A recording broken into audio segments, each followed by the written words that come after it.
Hello everyone, welcome back to my channel Nandini series. Actually আমি ভুলে যাচ্ছি, তো দাঁড়া এক second.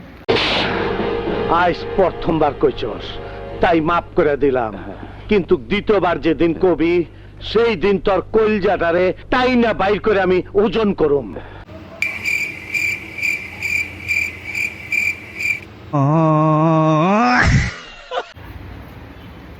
2000 years later. Hello everyone, welcome back to my channel Nandini series. তো আমি নন্দিনী চলে এসেছি আবার একটা নতুন ব্লগ নিয়ে অনেক দিন পর। So I am back guys. তো তাই জন্য তোমাদেরকে আমার ভিডিও আবার দেখতে হবে। মাঝখানে আমি কোথাও একটা হারিয়ে গেছিলাম, সো হোয়াট এভার আমি আবার ব্যাক এসেছি। তো তাই জন্য তোমাদেরকে আমাকে অবশ্যই সাপোর্ট করতে হবে, মানে জোর জবরদস্তি আর কি। না, জোর জবরদস্তি না, তোমাদের আমাকে ফলো করো, আমি নতুন কিছু শেয়ার করতে চাই। আর আমি অনেক দিন পরে আবার যেহেতু ফিরে এসেছি, তো তোমাদের আমাকে তো একটু দয়া করা দরকার, তাই না? মানে একটু সাপোর্ট করা দরকার আর কি। তো তার জন্য তোমাদের আমাকে ফলো করতে হবেই, ভয় পেও না। আমি মানে পাগল হয়ে গেছি, অনেকদিন পরে এসেছি ক্যামেরার সামনে।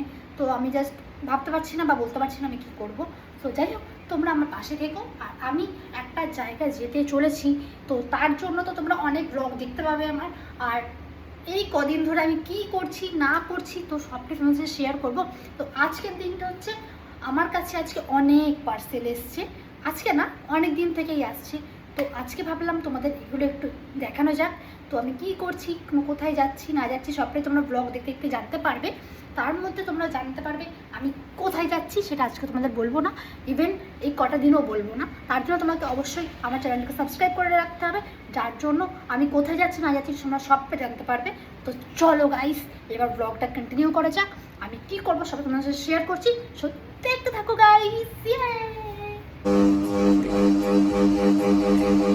এটা আমি কি করলাম, মানে আমি এটা করার পরে এখন ভিডিওটা এডিট করতে গিয়ে আমি রিয়েলাইজ করলাম আমি এই জিনিসটা কি করলাম।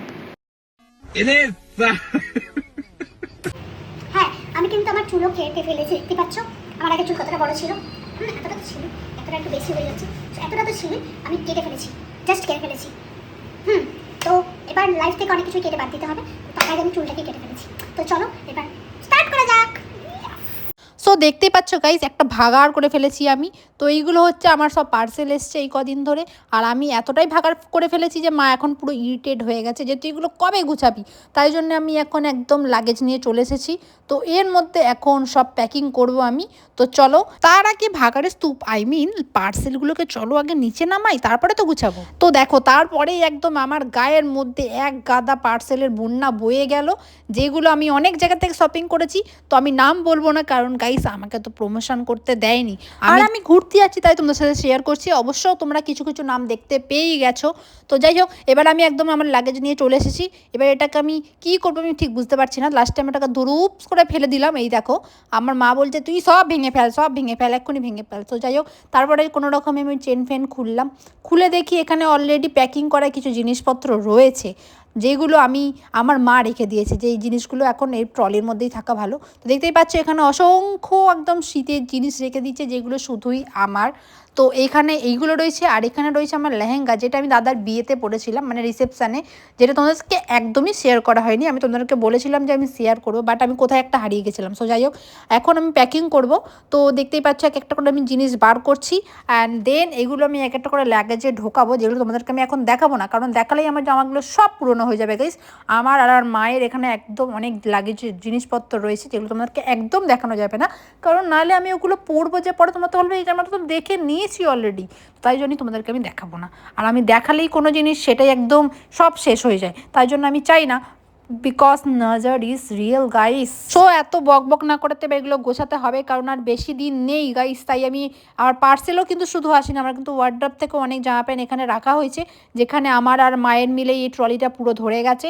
সো দেখতেই পাচ্ছ এত কিছু গুছিয়ে নিয়েছি, আর কোথায় যাচ্ছে এটা তো একদম সাসপেন্স থাকলো, তোমরা অবশ্যই আমার ব্লগে জানতে পারবে। তো নতুন কিছু আপডেট পাওয়ার জন্য তো অবশ্যই আমার চ্যানেলটাকে সাবস্ক্রাইব করে রাখতে হবে। তো চলো গাইস, এই ভিডিওটা এতটা পর্যন্ত, তার আগে তোমাদেরকে একটা জিনিস দেখাই। তো দেখতেই পাচ্ছ, এই দেখো আমাদের বাড়ি থেকে একদম লাগানো হয়েছে অনেক দেশের পতাকা। এখন তো জানোই খেলা হচ্ছে, তো ফিফা ওয়ার্ল্ড কাপ।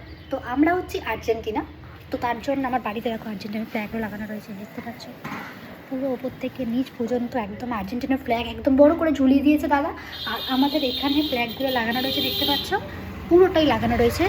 এই দেখো এইটা, এদিকটা পুরোটাই হচ্ছে 48টা দেশের পতাকাই লাগিয়ে দিয়েছে একদম ফ্ল্যাগ। তো যাই হোক, কে জিতবে? আমি তো আর্জেন্টিনা, তোমরা কে কোন দল অবশ্যই আমাকে কমেন্ট করে জানিও। সো আজকের ভিডিওটা ভালো লাগলে অবশ্যই like, comment, share and subscribe করে দিও। বাই।